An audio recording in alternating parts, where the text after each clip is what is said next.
Welcome to Really Strange. On this channel we explore the darker side of history, from cases of demonic possession, accounts of alien abduction, to terrifying encounters with cryptids. If you enjoy true stories and love a good scare, you're definitely in the right place. Today we'll be taking a closer look at the case of Betty and Barney Hill, a couple who claim they were abducted by aliens in the 1960s. Betty and Barney Hill led relatively ordinary lives. The couple had careers, hobbies, and interests that were typical for their time, but their unique backgrounds would also contribute to their credibility in the eyes of some. Betty Hill was born Eunice Elizabeth Barrett on June 28, 1919, in Newton, New Hampshire. She was the youngest of 5 children and grew up in a working-class family. Betty was a social worker and a strong advocate for civil rights. She was actively involved in their community, serving on various committees and working with the NAACP, which stands for the National Association for the Advancement of Coloured People. Barney Hill was born on July 20, 1922, in Newport News, Virginia. He was raised in a racially segregated environment, which shaped his commitment to civil rights. Barney served in the United States Army during World War II and was honourably discharged in 1947. Following his military service, he pursued a career as a postal worker. The couple met in 1959 at a church function in Portsmouth, New Hampshire, and got married the following year. They were an interracial couple, which was quite unusual and even controversial at the time. Their marriage was a testament to their strong convictions and their commitment to the fight for racial equality. As a couple, Betty and Barney Hill enjoyed a range of interests and hobbies, such as birdwatching, taking road trips, and attending social events in their community. They were known to be hard-working, responsible, and respectable citizens, making their extraordinary story all the more intriguing. It is essential to note that prior to their alleged abduction, the Hills had no significant interest in or knowledge of UFOs and extraterrestrial phenomena. They were not part of any UFO organisations or communities, and their story was not inspired by any pre-existing fascination with the subject. This fact lends some credibility to their account, as it suggests that they had little reason to fabricate such an elaborate and extraordinary tale. On the evening of September 19, 1961, Betty and Barney Hill were heading home after a well-deserved vacation in Montreal, Canada. They had spent a few days enjoying the sights, and now they were looking forward to returning to their life in Portsmouth, New Hampshire. Little did they know that their lives were about to change forever. The couple chose to take the scenic route home, driving along the desolate and winding US Route 3 throughout the White Mountains of New Hampshire. It was a clear moonlit night, and the stars were shining brightly in the sky. Betty, who had a keen interest in astronomy, was admiring the celestial sights as they drove. Around 10:30 p.m, Betty noticed a bright light in the sky, moving in a peculiar manner. At first, she assumed it was a shooting star, or perhaps a satellite. But as the object changed direction abruptly and began to grow larger and brighter, she realised this was no ordinary celestial event. She pointed it out to Barney, who was initially sceptical but soon became intrigued as well. Curious, they pulled over at a roadside stop near the town of Lincoln, New Hampshire. Barney retrieved a pair of binoculars from the trunk, and the couple stepped out of the car to get a better look at the mysterious object. Through the binoculars, they saw that the object was not only moving erratically, but it also appeared to be following them.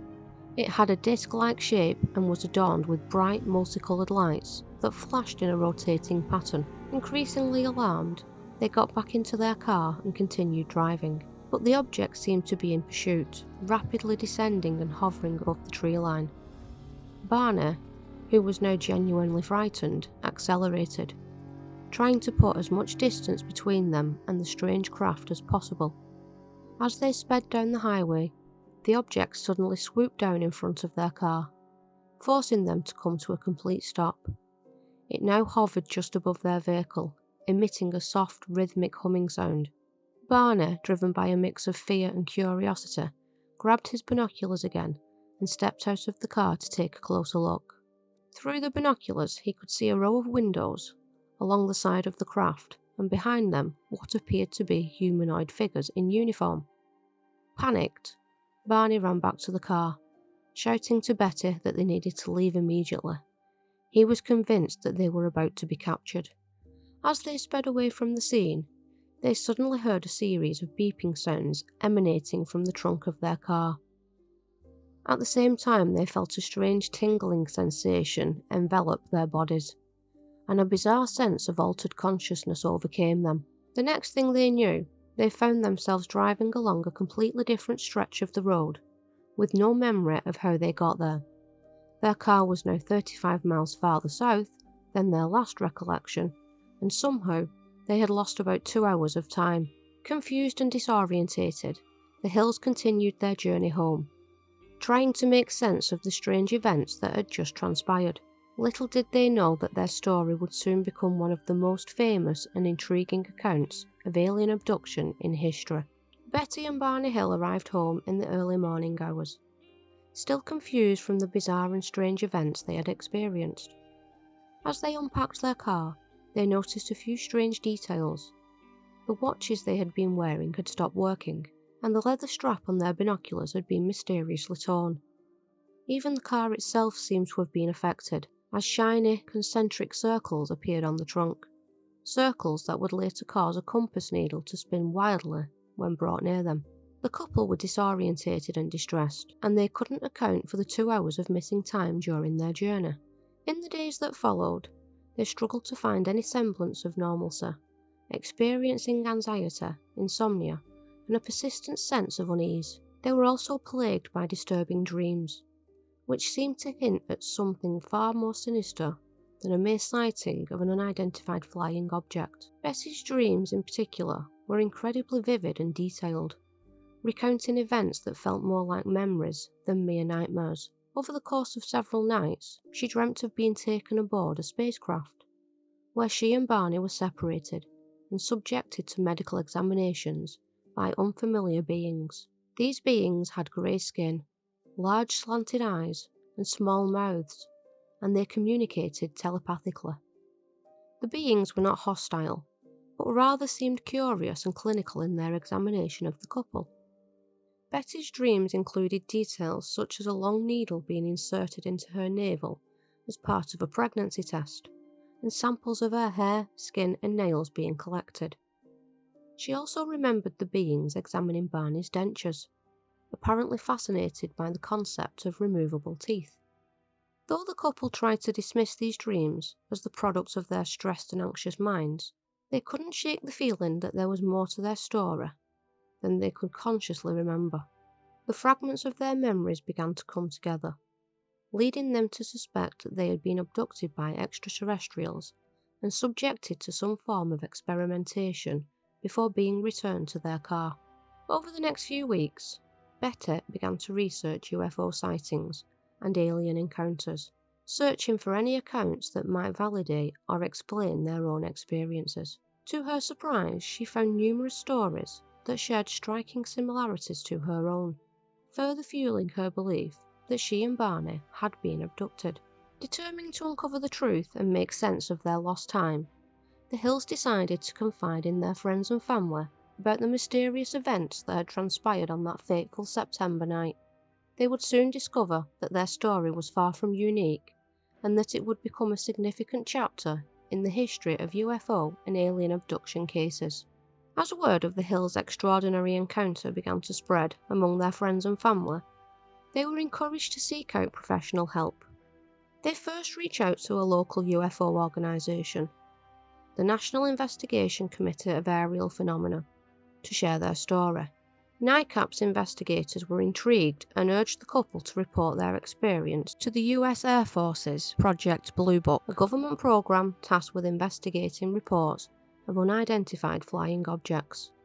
The Hills followed this advice and contacted the nearby Pease Air Force Base to report their sightings. However, after conducting a brief investigation, the Air Force dismissed their claim.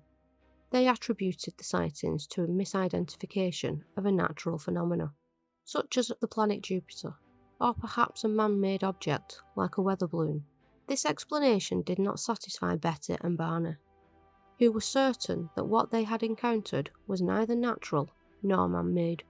Determined to find answers, they sought out the help of Dr. Benjamin Simon, a prominent Boston psychiatrist who specialised in hypnosis.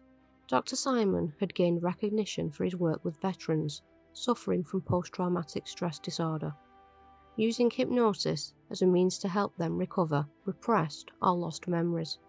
The Hills hoped that hypnosis could unlock their own hidden memories of the missing 2 hours and provide more insight into the mysterious events of that night. Starting in January 1964, Betty and Barney underwent a series of separate hypnotic regression sessions with Dr. Simon. Under hypnosis, both of them recalled their abduction experiences in astonishing detail, with their accounts aligning closely with the events described in Betty's dreams. They recounted being taken aboard the spacecraft by humanoid beings with grey skin, large slanty eyes, and small mouths. They described being led into separate examination rooms, where the beings performed various medical tests and collected samples from their bodies. During these sessions, the Hills also revealed new information that they had not previously recalled. For example, Barney described having a cup-like device placed over his genitals, apparently to collect a sperm sample. He also recalled the beings scraping his skin and examining his ears and mouth. Betty, on the other hand, recounted a conversation with one of the beings, who showed her a book filled with strange symbols and promised that she could keep it as proof of their encounter. However, the being later reneged on this promise, claiming that the other beings had decided that the Hills should not remember their abduction. Throughout the hypnotic sessions, both Betty and Barney expressed intense emotions, including fear, confusion, and even anger. These emotional reactions, combined with the consistency and accuracy of their accounts, made it difficult for Dr. Simon to dismiss their stories as mere fantasies or fabrications. Despite the compelling nature of the Hills' hypnotic testimonies, Dr. Simon remained skeptical. He suggested that their abduction memories could have been the result of a shared delusion, in which one person's psychological symptoms are transmitted to another person. However, he could not conclusively prove this hypothesis, leaving the door open for continued speculation and debate about the true nature of the Hills' experiences. In the years that followed, the Hills' story would gain widespread attention and become one of the most famous and widely debated cases in the history of UFO sightings and alien abductions. Their search for answers would lead them down a path of both validation and skepticism, forever altering the course of their lives and igniting a fascination with the possibility of extraterrestrial life that continues to this day. The star map that Betty Hill described under hypnosis became one of the most compelling and enduring aspects of their abduction story. According to her account during the abduction, one of the humanoid beings showed her a 3-dimensional map of stars and asked her if she knew where Earth was located. She was unable to identify it, so the being pointed out its location for her.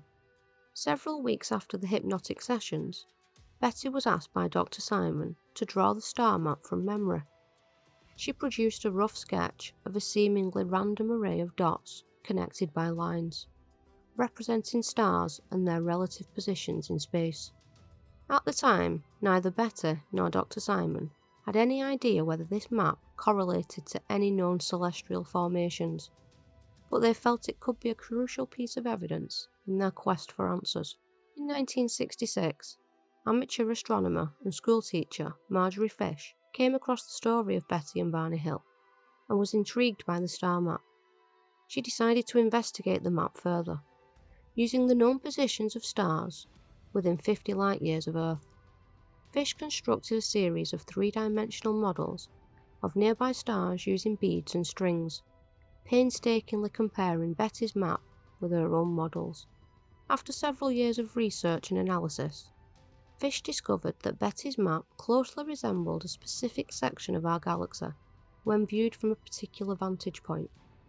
This perspective revealed a group of stars including the star system of Zeta Reticuli 1 and 2. These stars, located about 39 light-years from Earth, were not well known at the time, and were not included in any popular star maps or charts. Fish's findings were groundbreaking. The apparent correlation between Betty's map and the Zeta Reticuli star system fueled speculation that the Hills had indeed encountered extraterrestrial beings from this region of space. The fact that this information was not readily available to the public in 1961 further supported the idea that Betty's map was of extraterrestrial origin. The discovery was published in various articles, and even featured in an episode of the popular television show In Search Of, bringing the Hills story to an even wider audience. Astronomers, UFO researchers, and the general public were captivated by the potential implications of Fish's findings. If the star map truly depicted an extraterrestrial civilization, it could provide groundbreaking evidence for the existence of intelligent life beyond our own planet. However, the validity of the star map was not without controversy. Critics of Fish's analysis pointed out that the correlation between Betty's map and the Zeta Reticuli stars could be coincidental. They argued that the alignment of stars is dependent on the specific time frame and vantage point used for the comparison, making it possible to find the correlation with other star systems as well. Additionally, some skeptics have questioned the accuracy of Betty's memory, given that the map was drawn several weeks after her hypnotic sessions.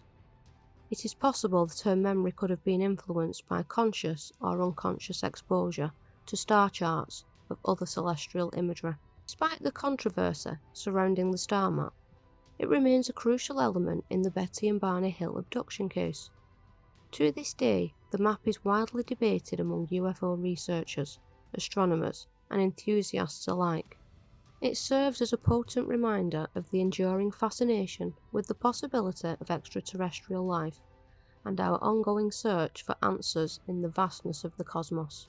The story of Betty and Barney Hill's abduction garnered significant attention from both the media and the general public.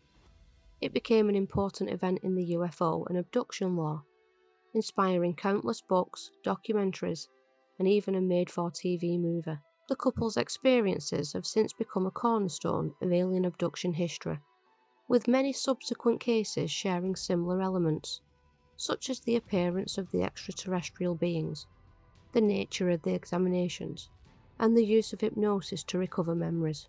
Skeptics have suggested that the Hill story may have been influenced by popular culture and science fiction of the time, and that their memories could be the result of confabulation, a phenomenon in which the brain fills in gaps in memory with imagined or fabricated information. However, many believers in the UFO phenomenon argue that the level of detail and emotional intensity of the Hills' accounts, as well as the supporting evidence provided by the star map, make their story highly credible.